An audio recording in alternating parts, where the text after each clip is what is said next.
Praise లాడమ్మా. Good morning. ప్రభువైన యేసుక్రీస్తు నామంలో ఈ ఉదయకాలపు శుభవందనాలు మీ అందరికీ తెలియచెప్తున్నాను. ఎలా ఉన్నారమ్మా? బాగున్నారు అందరూ? దేవునికి మహిమ కలుగును గాక. మీరందరూ బాగుండాలి, మనందరం బాగుండాలి, మన దేశం క్షేమంగా ఉండాలి నిజంగా. కానీ ఈ రోజుల్ని బట్టి భయంకరమైన ఎవరి దగ్గర విన్నా, ఎవరి వార్తలు విన్నా పాపం యాక్సిడెంట్ అవ్వటం, కాళ్ళు చేతులు ఎరగటం, తర్వాత భయంకరమైన పరిస్థితుల్లో ఉండటం ఇవన్నీ చూస్తున్నప్పుడు చాలా బాధ అనిపిస్తుంది. చూడండి, నిజంగా దేవుడిచ్చిన ఈ అవయవాలలో ఏ ఒక్క చిన్న దానికైనా గాయమైతే మనం తట్టుకోలేం కదా. నిజంగా నా చెయ్యి చిన్న ఫ్రాక్చర్ తోటి నాకు అనిపిస్తుంది కదా. నిజంగా ఏ చిన్న అసలు దేవుడు మనకిచ్చిన అవయవాలలో ఏ ఒక్క చిన్నదానికైనా, ఏ చిన్న గాయమైనా, అది కన్నే కావచ్చు, ఒకవేళ చెయ్యి, కాలు, కడుపులో అవయవాలు కావచ్చు, ఏదైనా కావచ్చు. కానీ ఎంత బాధ కదా నిజం. కానీ ప్రభు అంటున్నాడు, ఎంత అద్భుతముగా గుడ్డివాడు ఎంత బాధపడుతున్నాడు, కుష్టివ్యాధి కలిగినవాడు ఎంత బాధపడుతున్నారో, అన్న కాళ్ళు చేతులు లేని వాళ్ళు ఎంత బాధపడుతున్నారో. మనకి దెబ్బ తగిలితేనే కానీ వాళ్ళ యొక్క స్థితిగతులు మనకి అర్థం కావు కదా. వాళ్ళు బాధ ఎంత అనుభవిస్తున్నారో అవి మనం అనుభవిస్తేనే ఎవరికైనా వాళ్ళ బాధ గురించి, వ్యాధి గురించి తెలుసు. కానీ అవయవములన్నీ సృష్టించిన ఆ దేవదేవుడు ఎంత గొప్పవాడో చూడండి. నిజంగా మనం ఆయన్ని కదా మన అవయవాలతో ఆయన్ని గణపరచలేము, ఆయన అవయవాలతో మనం స్తుతించలేము. అన్నీ బాగుంటే ఆ దేవుణ్ణి మనము ఎక్కువగా స్తుతించలేము కదా. వ్యాధి వచ్చినప్పుడు అందుకే అంటాడు, యోబు గ్రంథంలో ఒక మాట ఉంది కదా, ఒకవేళ మనిషి ఆ మాట వినకపోతే ఎందుకో ఒకసారి నాకు గుర్తుకొస్తుంది. అసలు నేను అనుకున్నాను, కానీ దేవుడు ఎందుకో నాకు యోబు గ్రంథం వాగ్దానము మనకి ఈరోజు జ్ఞాపకం చేస్తాడు. ఏంటంట, దేవుడు మాట వినకపోతే, మనుష్యుడు మాట వినకపోతే ఏం చేస్తాడంట, ఆయన మనకి మంచంలో పెట్టి ట్రైనింగ్ ఇస్తాడట. దేవునికి స్తోత్రం కలుగును గాక. ఆమేన్. అలాగే ఆయన మనకి ఎలాంటి ట్రైనింగ్ ఇస్తాడంటే, ఆయన మనలను మంచం మీద పడుకోబెట్టి ఆయన మనకి ట్రైనింగ్ ఇస్తాను అని చెప్తున్నాడు. అలాగే దేవుని బిడ్డలారా, మన జీవితంలో నిజంగా ఆయన ఎటువంటి, చూడండి, యోబు గ్రంథము 4వ అధ్యాయము 13వ వచనంలో దేవుడు గాఢ నిద్ర మనుషులకు వచ్చే సమయమున రాత్రి కలల వలన పుట్టు తలంపుల్లో అది కలిగెను, భయమును వణుకును నాకు కలిగెను, అందువలన నా ఎముకలన్నీ కదిలెను అని చెప్తున్నాడు యోబు. నిజంగా దేవుని బిడ్డలారా, యోబు చెప్తున్న మాటలు ఎంత అద్భుతమైనవి అంటే, గాఢ నిద్ర మనుషులకు వచ్చే సమయమున రాత్రి కలలు వలన పుట్టు తలంపుల్లో అది కలిగెను, భయమును వణుకును నాకు కలిగెను, అందువలన నా ఎముకలన్నీ కదిలిని. ఒక మాట చెప్పనా, నిజంగా దేవుని చిత్తం లేకుండా, అందుకే అంటాడు చక్కటి మాట, దేవుని చిత్తం లేకుండా ఒక చీమ కూడా నడవదు. ఒక తెల్ల వెంట్రుక కానీ, ఒక నల్ల వెంట్రుక కానీ, నల్ల వెంట్రుక తెల్లగా అవ్వాలన్నా, తెల్ల వెంట్రుక నల్లగా అవ్వాలన్నా కూడా అది దేవుని చిత్తమై ఉండాలంట. అందుకనే దేవుని బిడ్డలారా, ఈ అవయవాలతో మనం ఏం చేయాలో తెలుసండి, దేవుణ్ణి ఎక్కువగా గణపరచాలి. ప్రభువా, నిజంగా నీ కృప.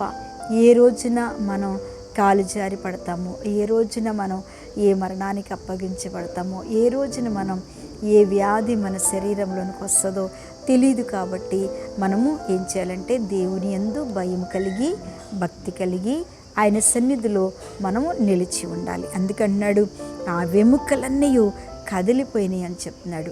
ఒక మాట దేవుని వాగ్దానం, అదే యోబు గ్రంథం 4వ అధ్యాయము 6వ వచనంలో ఒక చక్కటి మాట ఉంది, నీ భక్తి నీకు ధైర్యము పుట్టింపదా, దేవుని నీ యథార్థ ప్రవర్తన నీ నిరీక్షణకు ఆధారం కాదా.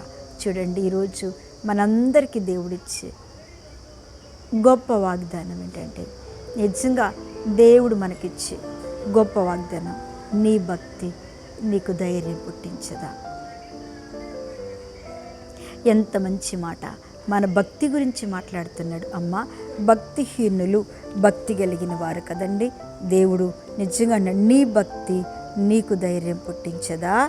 నీ యథార్థ ప్రవర్తన నీ నిరీక్షణకు ఆధారం కాదా? దేవుని బిడ్డలారా, భక్తి కలిగిన మన జీవితంలో, ప్రార్థన కలిగిన మన జీవితంలో, విశ్వాసం కలిగిన మన జీవితంలో తప్పకుండా నీ కష్టంలో నీ భక్తి నిన్ను పైకి లేపుద్ది. నీ శోధనలో నీ భక్తి నిన్ను పైకి లేపుద్ది. నీకు వచ్చినటువంటి వేదన కష్టకాలంలో కూడా ప్రభుని యేసు నువ్వు చేసే ప్రార్థన, నీవు ఉండే ఉపవాసము, నువ్వు కార్చే కన్నీరు, నువ్వు చేసే మోకాళ్ళ అనుభవం ఏ రోజుకైనా దేవుని బిడ్డ ఖచ్చితంగా నీకు సంతోషం కలుగుద్ది. అన్నీ ఈ దుఃఖ సమయం అనుకోవద్దు, అన్నీ ఈ రోగాల సమయం అనుకోవద్దు, అన్నీ ఈ బాధల సమయమా అనుకోవద్దు. ఏదో ఒక రోజున ప్రభు తప్పకుండా నీ భక్తికి తగ్గ నీకు ధైర్యమును దేవుడు పుట్టించి నీ ప్రవర్తనకు తగిన నిరీక్షము ఆధారముగా దేవుడు జ్ఞాపకం చేసుకుంటాడు. ఆమేన్. ఈ వాక్యం వింటున్న దేవుని బిడ్డ, నిజంగా నేను జ్ఞాపకంలో దుఃఖం వచ్చినా నువ్వు దేవుని జ్ఞాపకంలో ఉన్నావు. ఒకవేళ గాయపరచబడిన దేవుని జ్ఞాపకంలో చూడండి. నాకెప్పుడు ఏదో ఒక గాయం కదా, దేవునికే స్తోత్రం. నేను అనుకుంటా, ప్రభువా నేనేమైనా తప్పు చేస్తున్నానా, నాకెందుకు ఈ గాయాలు, నాకెందుకు ఈ వ్యాధులను దేవుని దగ్గర ఏడుస్తూ ఉంటే ప్రభు అంటాడు, నీవు ఇలాంటి అనేకుల కోసం నువ్వు ప్రార్థన చేయాలి. నిజమే, నేను కూడా చేస్తాను ప్రభువా. ఎవరికి బాగోపోయినా కన్నీరు కార్చి ప్రార్థిస్తాను ప్రభువా.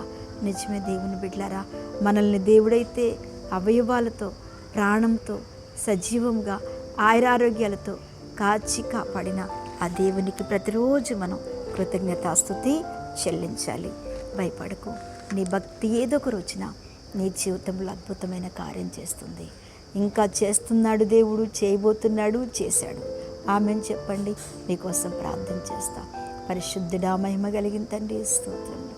ఎంతమంది బిడ్డలు ఈ వాక్యం వింటున్నారో వారందరినీ జ్ఞాపకం చేసుకుని ప్రతి ఒక్కరి జీవితంలో భక్తి కలిగి, భయం కలిగి, ప్రార్థన కలిగి ఉంటున్న ప్రతి ఒక్కరి కన్నీటి ప్రార్థన ఆలకించి వారి కుటుంబంలో ఉన్న ప్రతి సమస్యను తొలగించి, వ్యాధిని తొలగించి, ఆర్థికము తొలగించి, అనారోగ్య సమస్యలు తొలగించి వారికి నెమ్మది సమాధానం ఇచ్చి ప్రభువా దీవించమని, నా ఇంటి సమస్యలు తొలగించి, మా యొక్క తల్లిగారైన ఒక ఇల్లు ఖాళీ చేయమని కోటరు ఒక వ్యక్తి వేధిస్తుండగా వాళ్ళ నోర్లు మూసివేసి ఆ ఇల్లు ఆళ్ళకి అవును గాకని ప్రార్థిస్తూ ప్రతి విజ్ఞాపన నెరవేర్పు చేసి దీవించమని యేసునామం అడుగుచున్నాను తండ్రి.